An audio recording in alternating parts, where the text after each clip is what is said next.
आज के हमारे आधुनिक विज्ञान ने कितनी तरक्की कर ली है, लेकिन अभी तक यह पता नहीं लगा पाया कि संसार को बनाया किसने है। संसार में मनुष्य कैसे आया और किस तरह इस दुनिया की धीरे धीरे रचना हुई है।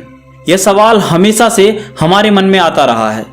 इसका उत्तर हमें कई धार्मिक पुस्तकें और हमारा आज का आधुनिक विज्ञान देने की कोशिश करता रहा है, लेकिन आखिर सच्चाई क्या है, चलिए जानते हैं इस वीडियो में। इस वीडियो में बताई गई जानकारी इंटरनेट के माध्यम से इकट्ठी की गई है। लाइमलाइट वर्ल्ड इन सब का समर्थन नहीं करता है। इस वीडियो का उद्देश्य किसी की धार्मिक भावनाओं को ठेस पहुंचाना नहीं है, बल्कि केवल आपको जानकारी देना है। अगर फिर भी किसी की धार्मिक भावनाएं आहत होती हैं तो लाइमलाइट वर्ल्ड उनसे माफी मांगता है। हिंदू मान्यताओं के अनुसार हमारे संसार को ईश्वर ने ही बनाया है, लेकिन एक युग के बाद किस तरह से मनुष्य जाति का जन्म हुआ और कैसे इस जाति ने धरती पर अपने रहन सहन का तरीका बनाया, यह एक अहम सवाल है। लेकिन वो कौन था जो मानव जाति को इस संसार में लाया। लेकिन इन सब बातों से ऊपर एक और सवाल यह है कि आखिरकार पहला मनुष्य कौन था, वो कहां से आया और उसे बनाने वाला यानी कि उसका रचयिता कौन था। उसका इस संसार में आना और किस समय पर आना, यह सभी कुछ ऐसे सवाल हैं जिनका जवाब हर मनुष्य जानना चाहता है, क्योंकि हमारा आधार केवल वही एक मनुष्य है जिसकी बदौलत इस विशाल जाति का जन्म हुआ। अगर हम हिंदू धर्म के पुराणों की बात माने तो सबसे पहले जन्म लेने वाला मनुष्य मनु था।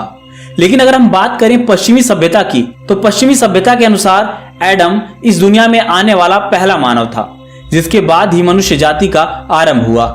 लेकिन इन्हें बनाने वाला कौन था, यह भी अब तक एक क्वेश्चन मार्क ही रहा है। एक पौराणिक कथा के अनुसार मनु की रचना स्वयं भगवान ब्रह्मा ने की थी। कहा जाता है कि मानव संसार की रचना के लिए भगवान ब्रह्मा द्वारा दो लोगों को बनाया गया था, एक पुरुष और एक स्त्री। मानव संसार को आगे बढ़ाने के लिए ब्रह्मा के लिए यह जरूरी था कि वे पुरुष के साथ स्त्री की भी रचना करें।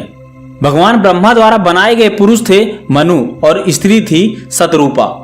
आज हमारी सांसारिक दुनिया में जितने भी लोग मौजूद हैं, यह सभी मनु से उत्पन्न हुए हैं। दूसरे शब्दों में कहें तो मानव संसार की रचना करने वाले भगवान ब्रह्मा ही हमारे आदि पूर्वज हैं और हम उनकी भविष्य की पीढ़ी हैं।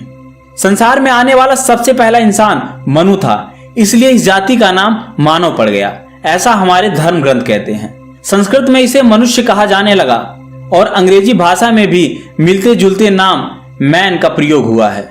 यह सभी नाम पहले मनुष्य यानी मनु से ही जुड़े हुए हैं। पुराणों में दर्ज एक कथा के अनुसार एक समय था जब भगवान ब्रह्मा देवों, असुरों तथा पितरों का निर्माण करने के बाद काफी शक्तिहीन महसूस करने लगे थे। उन्हें समझ नहीं आ रहा था कि अब वे किस चीज की रचना करें जिसके बाद उनके मन तथा मस्तिष्क को कुछ शांति हासिल हो सके। एक बार ब्रह्मा जी अपने कुछ कार्यों में व्यस्त थे। अचानक उनके भीतर से एक काया उत्पन्न हुई और उनके सामने आकर खड़ी हो गई। उसे देख उन्हें बेहद अचंभा हो रहा था कि वह कोई मामूली काया नहीं बल्कि हूबहू उनके जैसी दिखने वाली परछाई थी। उस परछाई को देख कुछ देर तो भगवान ब्रह्मा समझ न सके कि उनके साथ आखिर हुआ क्या है। यही मानव संसार का पहला मनुष्य था, जिसे मनु के नाम से जाना जाता है।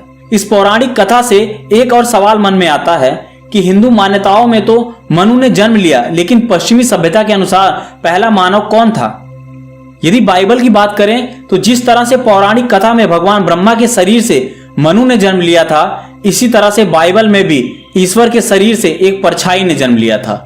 यह परछाई मनु की तरह ही ईश्वर की छाया थी और उन्हीं की तरह ही दिखती थी। बाइबल में एक परछाई यानी कि पहले मनुष्य को एडम का नाम दिया गया है। बाइबल में एडम के जन्म पर एक वाक्य भी लिखा गया है, man was created in the image of his maker. इसका मतलब है कि भगवान की परछाई में मनुष्य ने जन्म लिया है। इन दोनों कथाओं से यह साबित होता है कि मनु ही वह पहला इंसान था जिसने मनुष्य के रूप में धरती पर जन्म लिया। मनुष्य के साथ इस सांसारिक दुनिया में भगवान ब्रह्मा द्वारा एक स्त्री शतरूपा की भी रचना की गई थी। जहां पुराणों में वर्णित कथा के अनुसार शतरूपा का जन्म हुआ था, वहीं बाइबल के अनुसार एडम के साथ ईश्वर द्वारा एम्बेला का जन्म हुआ था।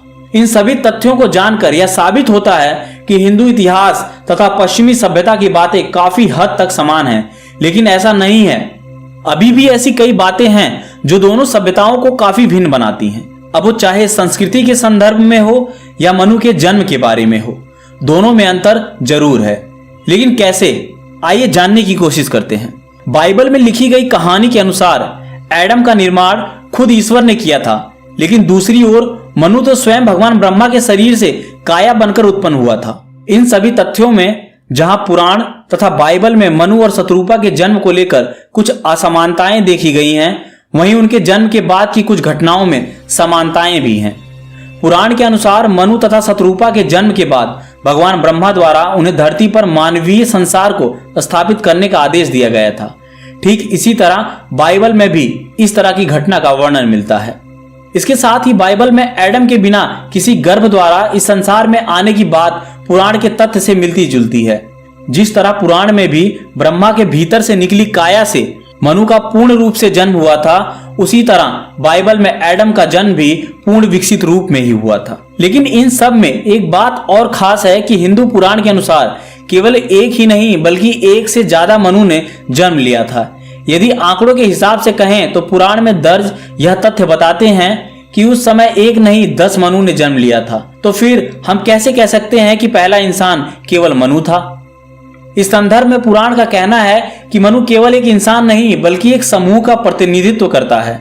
यानी कि मनु एक अकेला पुरुष नहीं बल्कि 10 लोगों का समूह था, जिनका जन्म एक ही उद्देश्य से होने की वजह से उन्हें मनु कहकर बुलाया जाने लगा। यह सभी मनु विभिन्न समय क्षेत्रों में अलग अलग स्थान पर उत्पन्न हुए, जिन्हें बाद में मनु का नामकरण प्राप्त हुआ। ये सभी पौराणिक तथ्य हमें मनु के जन्म से लेकर उनके विस्तार तक काफी रोचक तथा आश्चर्यजनक भावनाएं प्रदान करते हैं।